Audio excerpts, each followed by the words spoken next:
بسم اللہ الرحمن الرحیم۔ السلام علیکم۔ اکثر یہ جملہ سننے کو ملتا ہے کہ کاش ہم مزید دنیاوی تعلیم حاصل کر سکیں۔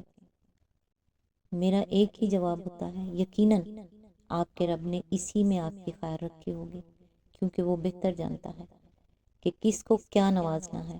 آج جب ہم اپنے گھر میں کچھ بکھری کتابیں سمیٹ رہے ہوتے ہیں تو انہیں اس جگہ رکھا جہاں پہلے سے ہی ہماری کتابوں کا انبار لگا تھا۔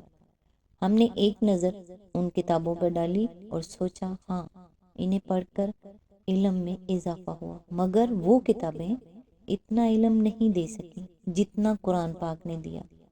سب سے زیادہ بہترین کتاب جو تسلی دیتی ہے، جس کے الفاظ سکون دیتے ہیں، جس کو پڑھ کر لگتا ہے کہ مضبوط ہوں کیونکہ بادشاہوں کا بادشاہ میرے ساتھ ہے، جس کو سمجھ کر مجھ پر کائنات کے راز آشکار ہوتے ہیں، جس کو پڑھ کر لگتا ہے کہ اس کو اتارنے والی ذات بہت خاص ہے، جس کا کلام اتنا پیارا ہے وہ خود کتنا پیارا ہوگا۔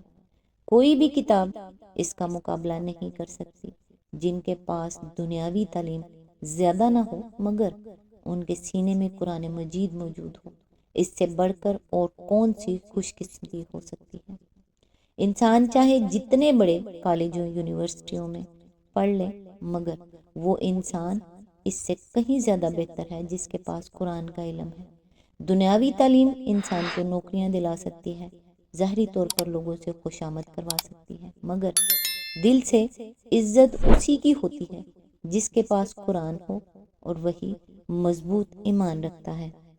آج انشاءاللہ سورہ الانسان یعنی سورہ دہر کی آیت نمبر 23 سے سٹارٹ کریں گے۔ اس کا ترجمہ اور تفسیر تفہیم القرآن سے بیان کروں گی جو اہل سنت جماعت کے لیے ہے۔ اعوذ باللہ من الشیطان الرجیم، بسم اللہ الرحمن الرحیم۔ اے نبی، ہم نے ہی تم پر یہ قرآن تھوڑا تھوڑا کر کے نازل کیا ہے۔ اس کی تفسیر ہے، یہاں مخاطب بظاہر نبی صلی اللہ علیہ وآلہ وسلم ہے، لیکن دراصل روئے سخن کفار کی طرف ہے۔ کفار مکہ کہتے تھے کہ محمد صلی اللہ علیہ وآلہ وسلم یہ قرآن خود سوچ سوچ کر بنا رہے ہیں، ورنہ اللہ تعالیٰ کی طرف سے کوئی فرمان آتا تو اکٹھا ایک ہی مرتبہ آ جاتا۔ قرآن مجید میں بعض مقامات پر ان کا یہ اعتراض نقل کر کے اس کا جواب دیا گیا ہے۔ مثال کے طور پر ملاحظہ ہو تفہیم القرآن جلد 2 سورہ النحل حواشی نمبر 102، 104، 105 اور 106، بنی اسرائیل حاشیہ نمبر 119، اور یہاں اسے نقل کیے بغیر اللہ تعالیٰ نے پورے زور کے ساتھ فرمایا ہے کہ اس کے نازل کرنے والے ہم ہیں، یعنی محمد صلی اللہ علیہ وآلہ وسلم اس کے مصنف نہیں ہیں اور ہم ہی اس کو بتدریج نازل کر رہے ہیں۔ یعنی یہ ہماری حکمت کا تقاضا ہے کہ اپنا پیغام بیک وقت ایک کتاب کی شکل میں نازل نہ کر دیں بلکہ اسے تھوڑا تھوڑا کر کے بھیجیں۔ آیت نمبر 24، لہٰذا تم اپنے رب کے حکم پر صبر کرو اور ان میں سے کسی بد عمل یا منکر حق کی بات نہ مانو۔ اس کی تفسیر ہے، یعنی تمہارے رب نے جس کار عظیم پر تمہیں مامور کیا ہے اس کی سختیوں اور مشکلات پر صبر کرو۔ جو کچھ بھی تم پر گزر جائے اسے پامردی کے ساتھ برداشت کرتے چلے جاؤ اور پایہ ثبات میں لغزش نہ آنے دو۔ اسی آیت کے ضمن میں آگے فرمایا، یعنی ان میں سے کسی سے دب کر دین حق کی تبلیغ سے باز نہ آؤ اور کسی بد عمل کی خاطر دین کی اخلاقی تعلیمات میں یا کسی منکر حق کی خاطر دین کے عقائد میں ذرہ برابر بھی ترمیم و تغیر کرنے کے لیے تیار نہ ہو۔ جو کچھ حرام و ناجائز ہے اسے برملا حرام و ناجائز کہو، خواہ کوئی بدکار کتنا ہی زور لگائے کہ تم اس کی مذمت میں ذرا سی نرمی ہی برت لو، اور جو عقائد باطل ہیں انہیں کھلم کھلا باطل اور جو حق ہیں انہیں اعلانیہ حق کہو، چاہے کفار تمہارا منہ بند کرنے یا اس معاملے میں کچھ نرمی اختیار کر لینے کے لیے تم پر کتنا ہی دباؤ ڈالیں۔ اسی آیت کے ضمن میں آگے فرمایا، قرآن کا قاعدہ ہے کہ جہاں بھی کفار کے مقابلے میں صبر و ثبات کی تلقین کی گئی ہے وہاں اس کے مان بعد اللہ کے ذکر اور نماز کا حکم دیا گیا ہے، جس سے خود بخود یہ بات ظاہر ہوتی ہے کہ دین حق کی راہ میں دشمنان حق کی مزاحمتوں کا مقابلہ کرنے کے لیے جس طاقت کی ضرورت ہے وہ اسی چیز سے حاصل ہوتی ہے۔ صبح و شام اللہ کا ذکر کرنے سے مراد ہمیشہ اللہ کو یاد کرنا بھی ہو سکتا ہے، مگر جب اللہ کی یاد کا حکم اوقات کے تعین کے ساتھ دیا جائے تو پھر اس سے مراد نماز ہوتی ہے۔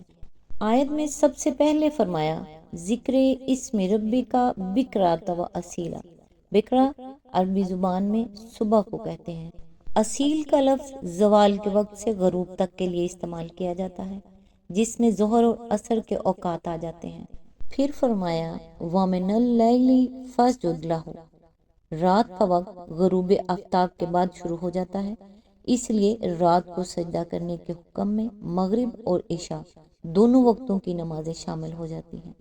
اس کے بعد یہ ارشاد کہ رات کے طویل اوقات میں اس کی تسبیح کرتے رہو نماز تہجد کی طرف صاف اشارہ کرتا ہے۔ مزید تشریح کے لیے ملاحظہ ہو تو تفہیم القرآن جلد 2 سورہ بنی اسرائیل حواشی نمبر 92 to 97، جلد 6 سورہ المزمل حاشیہ نمبر 2۔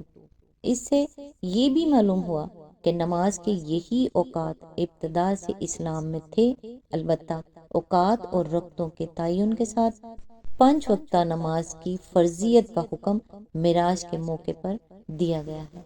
آیت نمبر 25 اپنے رب کا نام صبح و شام یاد کرو۔ آیت نمبر 26 رات کو بھی اس کے حضور سجدہ ریز ہو اور رات کے طویل اوقات میں اس کی تسبیح کرتے رہو۔ آیت نمبر 27 یہ لوگ تو جلدی حاصل ہونے والی چیز یعنی دنیا سے محبت رکھتے ہیں اور آگے جو بھاری دن آنے والا ہے اسے نظر انداز کر دیتے ہیں۔ اس کی تفسیر ہے یعنی یہ کفار قریش جس وجہ سے اخلاق اور عقائد کی گمراہیوں پر مصر ہیں، وہ جس بنا پر آپ کی دعوت حق کے لیے ان کے کان بہرے ہو گئے، وہ دراصل ان کی دنیا پرستی اور آخرت سے بے فکری اور بے نیازی ہے۔ اس لیے ایک سچے خدا پرست انسان کا راستہ ان کے راستے سے اتنا الگ ہے کہ دونوں کے درمیان کسی مصالحت کا سرے سے کوئی سوال ہی پیدا نہیں ہوتا۔ آیت نمبر 28 ہم نے ہی ان کو پیدا کیا ہے اور ان کے جوڑ بند مضبوط کیے ہیں اور ہم جب چاہیں ان کی شکلوں کو بدل کر رکھ دیں۔ اس کی تفسیر ہے اصل الفاظ ہیں وَإِذَا شَئْنَا بَدَّلْنَا أَمْثَالَهُمْ تَبْدِيلًا۔ اس فکرے کے کئی معنی ہو سکتے ہیں۔ ایک یہ کہ ہم جب چاہیں انہیں ہلاک کر کے انہی کے جنس کے دوسرے لوگ ان کی جگہ لا سکتے ہیں جو اپنے کردار میں ان سے مختلف ہوں گے۔ دوسرے یہ کہ ہم جب چاہیں ان کی شکلیں تبدیل کر سکتے ہیں، یعنی جس طرح ہم کسی کو تندرست اور سلیم الاضلاع بنا سکتے ہیں اسی طرح ہم اس پر بھی قادر ہیں کہ کسی کو مفلوج کر دیں، کسی کو لقوہ مار جائے اور کوئی کسی بیماری یا حادثے کا شکار ہو کر اپاہج ہو جائے۔ تیسرے یہ کہ ہم جب چاہیں موت کے بعد ان کو دوبارہ کسی اور شکل میں پیدا کر سکتے ہیں۔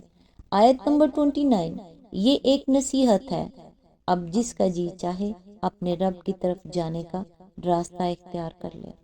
آیت نمبر 30 اور تمہارے چاہنے سے کچھ نہیں ہوتا جب تک کہ اللہ نہ چاہے، یقیناً اللہ بڑا علیم و حکیم ہے۔